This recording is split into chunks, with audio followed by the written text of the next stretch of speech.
Hello, I'm Lauren Green, and you're in the strategy room. Well, last night, the world watched as Donald Trump and Hillary Clinton debated some serious issues in Las Vegas, such as Russia, abortion, tackling the national debt, and nominating justices. They also traded several jabs towards each other in order to put themselves on top. Let's listen. We have some bad hombres here, and we're going to get them out. The specific question went to pay for play. Do you want to talk about that? But there is no evidence, but there is a lot of evidence about the very good work and it's a criminal enterprise. What's really important about WikiLeaks is that the Russian government has engaged in espionage against Americans. That was a great pivot off the fact that she wants open borders, okay? I didn't even apologize to my wife, who's sitting right here, because I didn't do anything. Donald thinks belittling women makes him bigger. He goes after their dignity, their self-worth. He'd rather have a puppet as president of the United States. No puppet. And it's pretty clear. You're the puppet.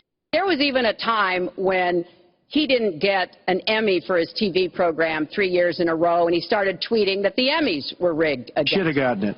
Do you make the same commitment that you will absolutely, sir, that you will absolutely accept the result of this election? I will look at it at the time. I'm not looking at anything now. I'll look at it at the time. No matter how hard fought a campaign is, that at the end of the campaign, that the loser concedes to the winner. Are you saying you're not prepared now to commit to that principle? What I'm saying is that I will tell you at the time. I'll keep you in suspense. Okay, what a night. Joining me now with reaction to the third and final debate as we near the election in just 19 short days, Democratic strategist Christopher Hale and Republican strategist Dimas Salaberrios. Welcome to you both. Thank you for having us. Okay, Dimas, I want to start with you because, first of all, just the big picture. What did you think of the debate?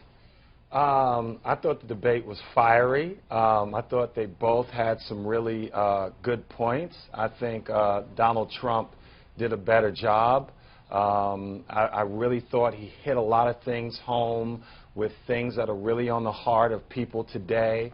I thought, people are questioning with, all these emails, why would she get special treatment? I was shocked at how Hillary came at him about, issues dealing with sex and issues dealing with infidelity to some degree without full-blown sex, with all the issues that she's dealt with that. And, if we ever put a PG-13 rating on the debate. It was exciting. It was incredible television. And, the end of the day, I know and I'm grateful that we have a Senate and a Congress. So whoever gets in, there's some checks and balances. Okay, Christopher, I want the same from you, but one of the most important things, too, that we have to take from the debate, did anybody's mind changed from this debate? Well, it's a great question. I agree with the Pastor Dimas, that this debate was more substance than the previous two, but once again, I think Hillary took home the victory. I think the lead of this debate, without a doubt, is Donald Trump saying that if he loses on November 8th, he might not concede this election. And that's the heart of our democracy, is the peaceful transition of power. And so I think that's what the voters are going to take away. When George W. Bush lost in 1993, he penned this letter to the future president, Bill Clinton, saying, "You are our president, and I am rooting for you." I'm concerned that Donald Trump would not say the same words about Hillary Clinton if he loses on November 8th, and that should be a concern to voters, and I think that might be another strike against Donald Trump for the voters. I want you to answer that because there has been criticism of Donald Trump that he is not a statesman. He lacks a certain level of character to be in a position so powerful. Yeah, I actually wish that they would have walked to each other and shook hands and been more sportsmanlike. I didn't walk away from that seeing that Donald Trump was saying he wouldn't, come behind her if she won, because in the past debate, I remember he said, hey, she's a great person, she's, tenacious, she's a great, leader, she never quits.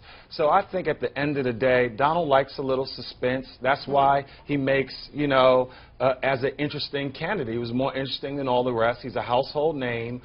He shows that he can get things done. So I thought that he wasn't saying, no, I'm not going to come behind her, but his words were, wait and see, Chris, Michael Goodwin basically said that, Clinton was a polished debater, that she was well prepared without seeming too rehearsed, but she was going for the kill. Do you think she was that confident last night that she sort of, I'm going to go for the kill and I just need to coast for the next 3 weeks?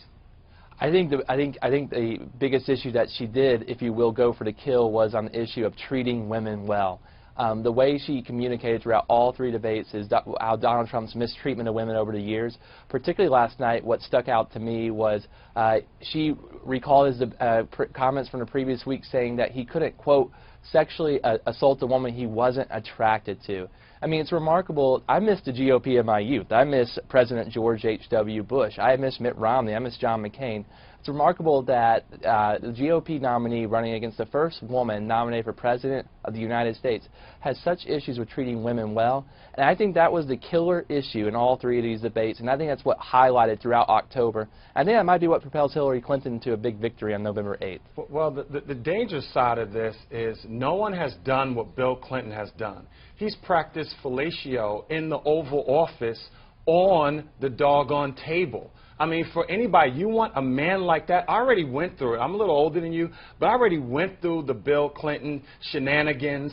I don't want to see him, who seems to have no control, once again able to be in the Oval Office and then punish Monica Lewinsky by sending her, how sick is this, to go and work for Hillary Clinton while he's covering all this up.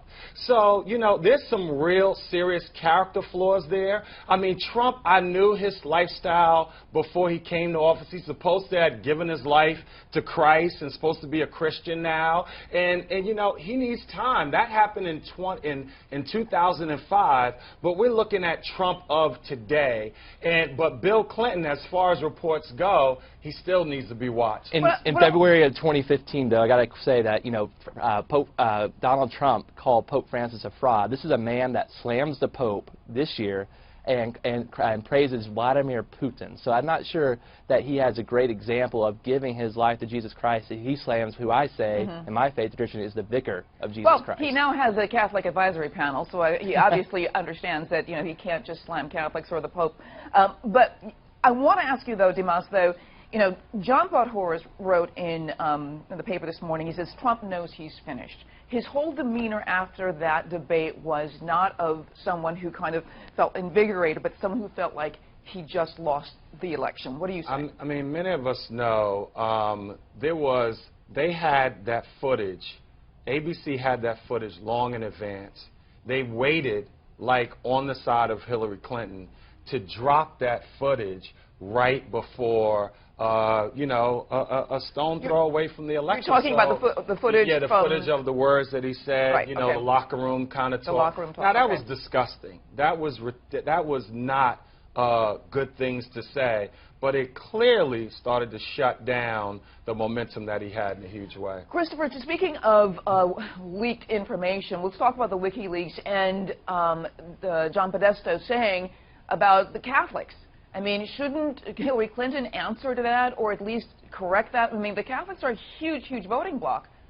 Yeah, I think when you look at the emails, this was a candid conversation between friends about internal issues within the Catholic Church.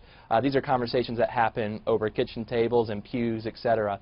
I don't see any evidence. I know John Podesta. I know he loves his faith. I know he loves Jesus Christ. I know that his colleagues do as well. I don't see any evidence there that there is any kind of anti-Catholic sentiment by Hillary Clinton. I think it's really important to note that I've seen her outreach to the Catholics in profound ways. And you know what? Credit to Donald Trump. Really, in the past 6 weeks, he has done an outreach to the faith community as well. I think we need to downplay any charges of anti-Catholic nefarious methods by either Democrats or Republicans. I think it's just October heat. Okay. I want to thank you both for being on A Spirit Debate, Dimas and Christopher. Thank you so much. Thank you for having us. And for complete coverage of the 2016 election, go to foxnews.com. I'm Lauren Green, and thanks for watching.